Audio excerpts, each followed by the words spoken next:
Halo teman-teman, kembali di channel Warga Nusantara.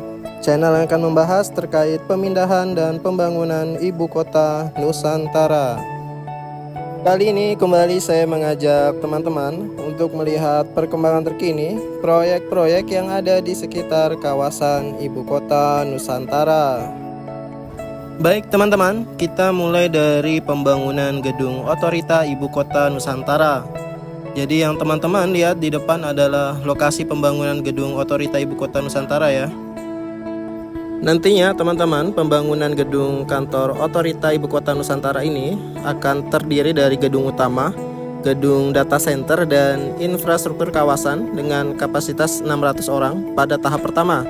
Kantor Otorita Ibu Kota Nusantara yang akan dibangun di atas lahan seluas 28.000 meter persegi dengan nilai konstruksi mencapai 509 miliar rupiah.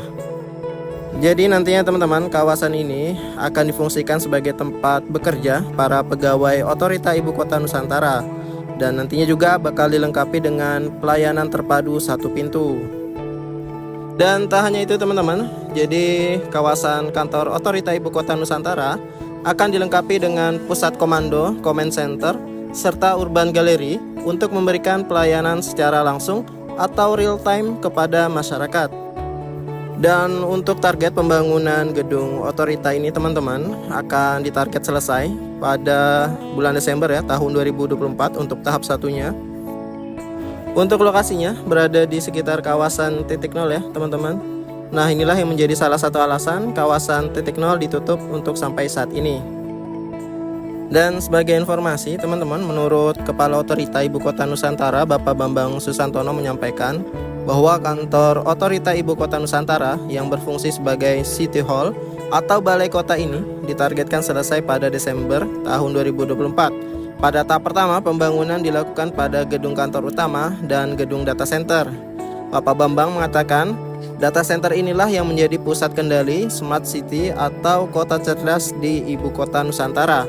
Kantor Ibu Kota Nusantara juga akan menerapkan konsep Smart, Green, and Sustainable Office yang mendorong budaya dan cara kerja baru serta dapat menjadi contoh bagi kantor-kantor di IKN maupun Indonesia. Dan kita bergeser teman-teman, jadi di bawah ini ada pembangunan jalan seksi 6C ya. Jadi jalan seksi 6C ini merupakan lanjutan dari jalan bebas hambatan seksi 6B. Jalan ini merupakan jalan utama ya teman-teman untuk menuju ke kawasan inti pusat pemerintahan Ibu Kota Nusantara. Jadi nantinya jalan ini akhirnya akan berada di Jalan Sumbu Kebangsaan sisi timur.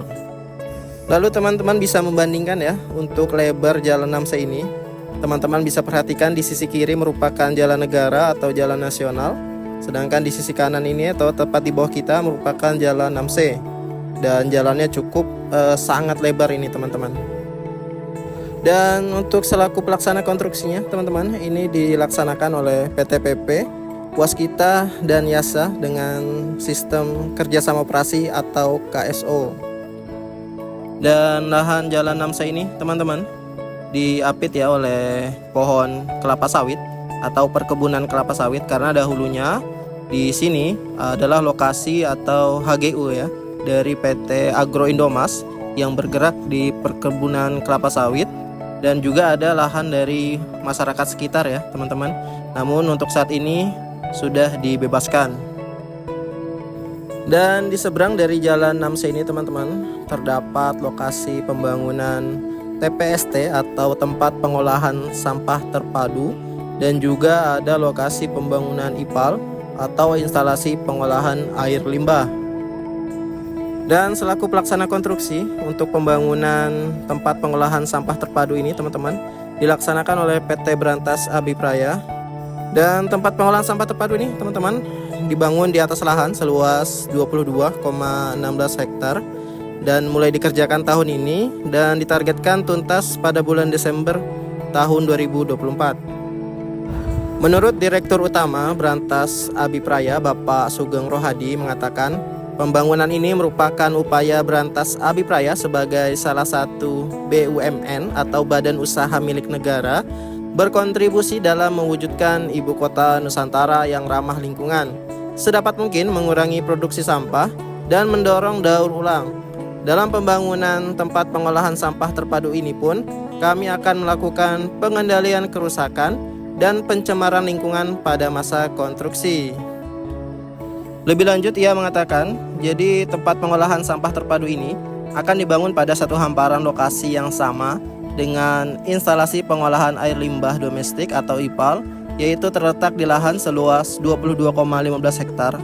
Tempat pengolahan sampah terpadu ini berpotensi dapat mengolah sampah sebesar 74 ton per hari dan lumpur sebanyak 15 ton per hari. Dengan luas lahan tempat pengolahan sampah terpadu 1,3 hektar, sistem pengelolaan sampah di kawasan inti pusat pemerintahan Ibu Kota Nusantara ini memerlukan konsep untuk dapat menopang berjalannya perencanaan kota yang baik, yang didesain terintegrasi dengan komponen penunjang lainnya. Nantinya, dengan adanya tempat pengolahan sampah terpadu ini dapat menghasilkan pengolahan sampah berupa energi, tidak menghasilkan emisi di atas standar yang ditentukan. Sebesar 60% sampah yang ditimbulkan harus didaur ulang. Sistem pengelolaan sampah terkoneksi dengan internet yang dapat diakses oleh penduduk, serta residu dari pengelolaan minimum.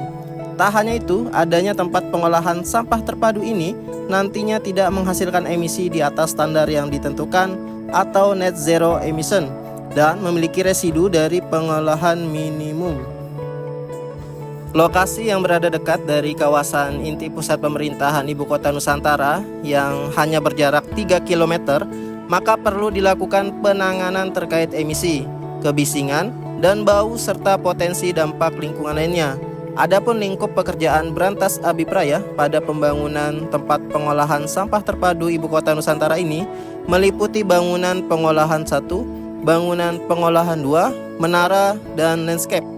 Selain itu, dalam pembangunannya saat ini, tentunya kami akan mengutamakan penerapan K3 sebagai upaya menciptakan lingkungan kerja yang sehat dan aman agar tercapai zero accident.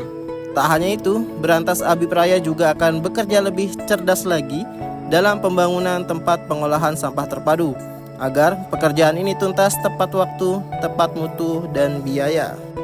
Sebagai informasi teman-teman, jadi menurut Menteri Pekerjaan Umum dan Perumahan Rakyat atau PUPR, Bapak Basuki Hadi Mulyono menargetkan instalasi pengolahan air limbah atau IPAL dan tempat pengolahan sampah terpadu atau TPST di Ibu Kota Nusantara akan beroperasi pada bulan Agustus tahun 2024. Bapak Basuki mengatakan, jangan sampai ada keterlambatan dalam konstruksi IPAL maupun TPST. Keduanya harus bisa mulai beroperasi Agustus tahun 2024 ini. Nah, di bawah ini teman-teman adalah lokasi IPAL 1 ya teman-teman. Jadi lokasi IPAL yang ada di Ibu Kota Nusantara ini dibangun berada di 3 lokasi, yaitu IPAL 1, 2, dan 3 dengan total kapasitas 5.000 meter kubik per hari melayani kawasan inti pusat pemerintahan Ibu Kota Nusantara. Nah, itu dia teman-teman sekilas informasi terkait tempat pengolahan sampah terpadu dan instalasi pengolahan air limbah yang ada di kawasan Ibu Kota Nusantara. Dan saya rasa videonya cukup sampai di sini teman-teman. Terus dukung channel Warga Nusantara dengan cara like, komen, dan subscribe. Sampai jumpa di video Warga Nusantara berikutnya dan saya ucapkan salam Nusantara.